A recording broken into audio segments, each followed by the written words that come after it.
Salut les amis, je prie que le Seigneur continue son œuvre dans vos cœurs depuis le début de cette série.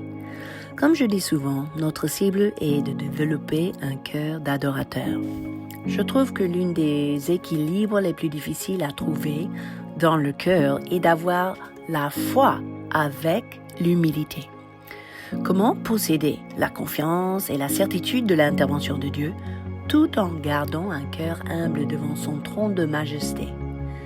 Je fais souvent face à ce dilemme, surtout quand je prie pour notre nation.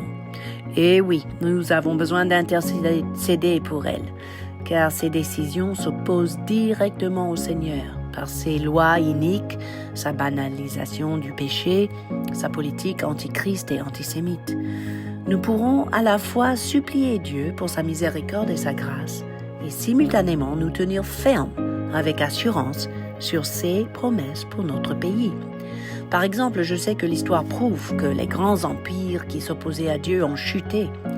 Néanmoins, je trouve aussi l'espoir quand je lis Genèse 18, 20 à 33.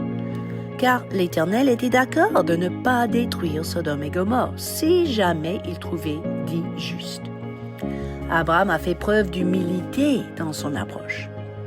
Et vous savez, 3 fois dans la Bible, nous lisons que Dieu fait grâce aux humbles. Par exemple, dans Proverbe 3, 34 et Jacques 4, verset 6. Alors, pourquoi l'adorateur doit-il cultiver et maintenir un cœur humble?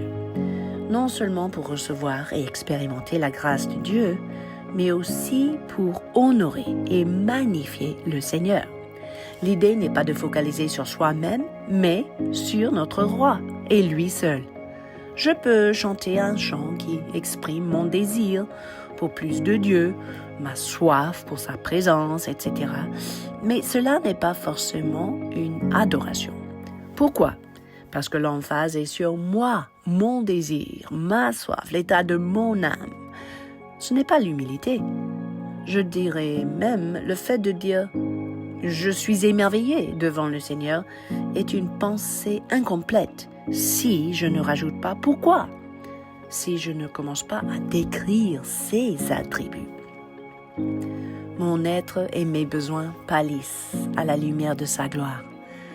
L'auteur Andrew Murray a dit ceci: « L'humilité n'est rien d'autre que la disparition de soi dans la vision que Dieu est tout en tout. » Tout comme l'eau cherche et comble toujours le plus bas des lieux, dès que Dieu trouve quelqu'un d'abaissé, de vider, sa gloire, sa puissance, sa présence se déverse sur lui pour l'exalter, pour le bénir. Un cœur d'humilité est donc christocentrique et non égocentrique. Un cœur d'humilité est un terrain dans lequel la grâce de Dieu peut prendre racine. Un cœur d'humilité ouvre la porte à la manifestation de la gloire de Dieu, comme révélé dans Proverbes 15, 33 et 18, 12. L'humilité précède la gloire.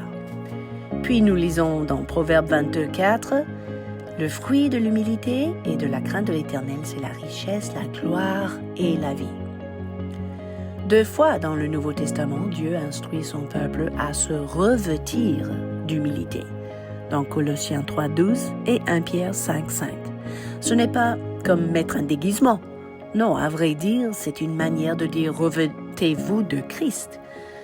On peut vite détecter la vraie humilité. Ce n'est pas une question d'indiquer le ciel avec le doigt ou les yeux et dire machinalement « gloire à Dieu ». Non, Colossiens 2, 18 parle d'un homme sous une apparence d'humilité qui est en réalité un homme sans raison, enflé d'orgueil, sous l'effet de ses pensées toutes humaines. Vous voyez, le langage religieux ne peut même pas déguiser ou masquer l'orgueil. Alors, bibliquement, on peut dire que l'humilité comporte plusieurs dimensions essentielles. Numéro 1, pouvoir reconnaître ses capacités et ses limites, sans exagération ni fausse modestie. Il ne s'agit pas de se rabaisser ou de nier ses forces, mais de les considérer depuis la perspective de Dieu. Numéro 2, pouvoir voir clairement la valeur, la dignité et les dons des autres, et être même disposé à apprendre d'eux. Numéro 3. Pouvoir renoncer au besoin d'avoir raison, de dominer, de toujours avoir le dernier mot. Numéro 4. Pouvoir dépendre de Dieu pour toutes choses et honorer Dieu en toutes choses. Un cœur d'humilité ne va pas se laisser piétiner ou écraser sans se défendre, c'est pas ça. Mais lever la voix avec conviction et respect.